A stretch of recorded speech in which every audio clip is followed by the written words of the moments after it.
Hey, let me know if you guys can hear me. I just had this great live video and the sound was not working. So, if somebody could just let me know that you can hear me, I will do it again and try to remember everything I said or similar. Just one person. Tell me you can hear me. Anybody? Nobody?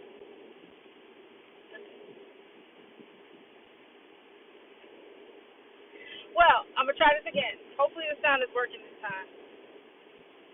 Um, but basically, I was talking about your realtor potentially setting you up to be sued by either not knowing what they're doing, lying, omitting information, or being deceitful, which kind of goes along with lying sometimes. Depends on the situation. Um, but basically, some of these agents are out here just writing up contracts trying to win the contract by lying or leaving out very important information that the seller needs to make an informed decision. So I just wanted to get on here and tell you to be mindful, do your due diligence on your agent. Get an agent that knows what they're doing.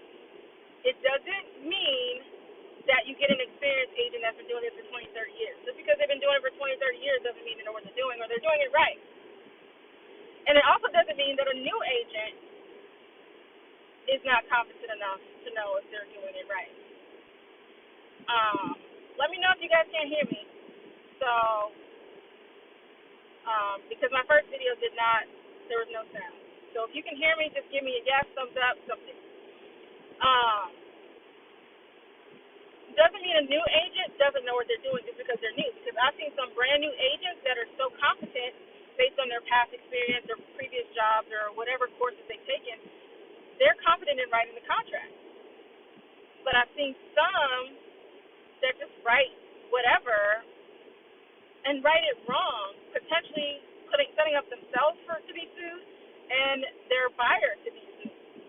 Some agents are just lying, saying, "Oh," because I had one deal with my sellers.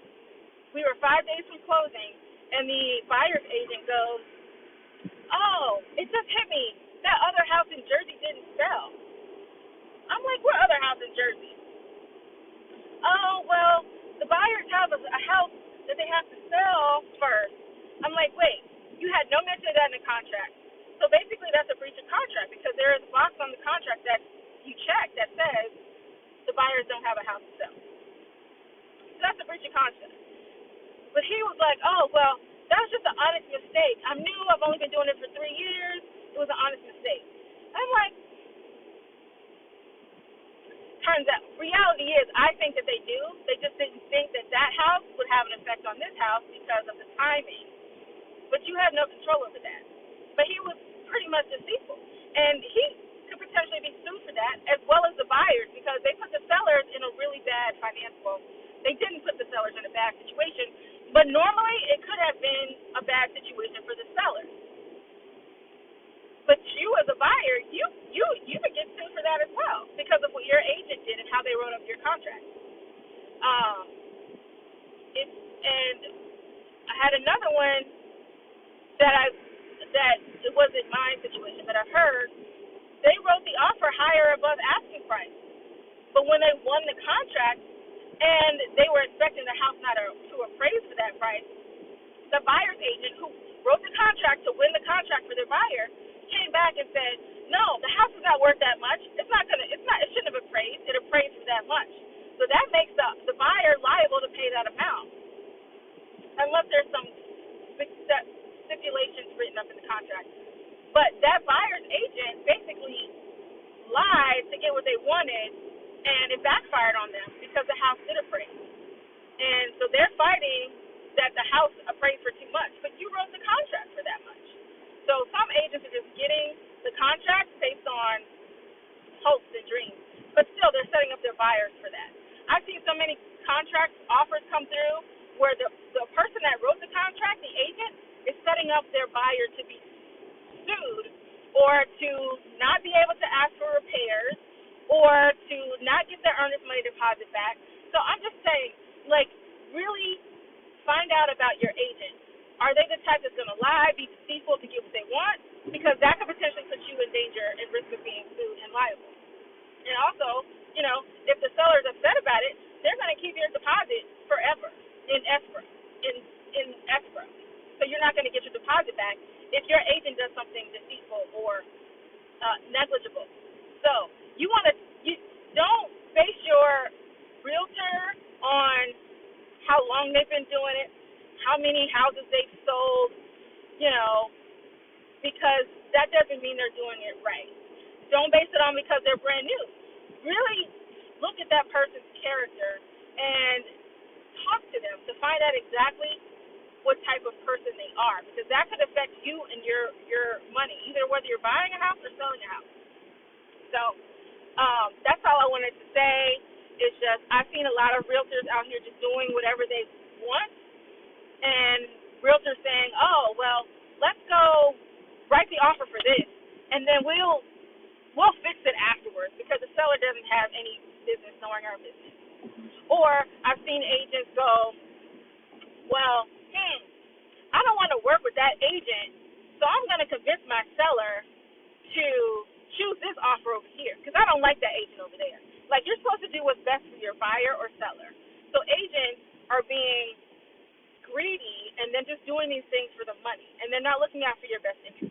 So I'm saying all this to say, like, you really have to, you're relying on this realtor because of their expertise, but their expertise could be wrong, or it could be non-existent, or it could just be self-serving. So just do your due diligence with your realtor to make sure they're a good person, that they are qualified to do what they're doing. And just because they sold a lot doesn't mean that they're doing it right. 9 times out of 10, it is a good indication that they're doing it right. Just be careful, because these agents and some of these buyers and some of these sellers are not being truthful. So that's all I wanted to say, and it's disheartening to me, and I wanted to quit real estate so many times because of that. People are like, "Well, don't give up on yourself." I'm like, I'm not giving up on me. I know what I'm doing, and I'm doing what's best for other people. Do I make mistakes? Of course, but my mistakes don't potentially cause my buyers or sellers to be sued because I'm not doing something. Like, I've actually gone back to realtors and said, "Hey, you might want to write this way because you're hurting your buyer." But I wanted to quit because of the deception and the lies and the greediness of the real estate business. It's a game. And, every time I've said that, it's not because I didn't believe in myself. It was because I didn't want to deal with these other people out here that are not doing things the right way. And so, and I know somebody out there might say, "Oh, well, she's just saying that so she can get clients." No, my clients will tell you, I have tried to quit. They won't let me. So, I'm not saying this to get clients. I'm just telling you the truth. And, just be mindful of who you're working with and what they're doing. And don't just take their word for it. Also do your own due diligence and research some of these things to know exactly what you're getting into. Because not every realtor educates you about the process or what things mean or what you're signing. So just be careful. I didn't want to make this too long, but I'm just passionate about this. And it's been on my heart to just kind of let you guys know, like, be careful with these agents. Not all agents are trustworthy, period. And that's why I wanted to quit real estate. A lot of people closer to me have heard me say that. And they're like, "Well, no, you can't. Don't give up on yourself." But I'm not going anywhere because I feel like I have to help other people not end up with one of those agents. Whether you have one or not, like, ask me questions. I will answer them. Anybody can tell you I will answer your questions regardless if you're working with me or not. So that's all I wanted to say. It's on my heart. I'm sure there's more that I need to say, but I don't want to make this 25 hours long. So everybody just enjoy the rest of your day. Hopefully this video came through with sound. The first one didn't. So we'll find out soon enough. But anyway, just have a great day. My phone got too hot before, so I'm gonna get off now so it doesn't get hot because it's in the holster and the sun is beaming. So just have a great day. Make it a great day. Do your research. Don't get discouraged. Just know what you're getting into and kind of be mindful of what you're signing and understand it. That's all I want, so that you don't get yourself into trouble. Thank you, everybody. Have a great day. Sure I will see you again. Sorry if this was too long, and I love you all, and I will talk to you soon. Bye.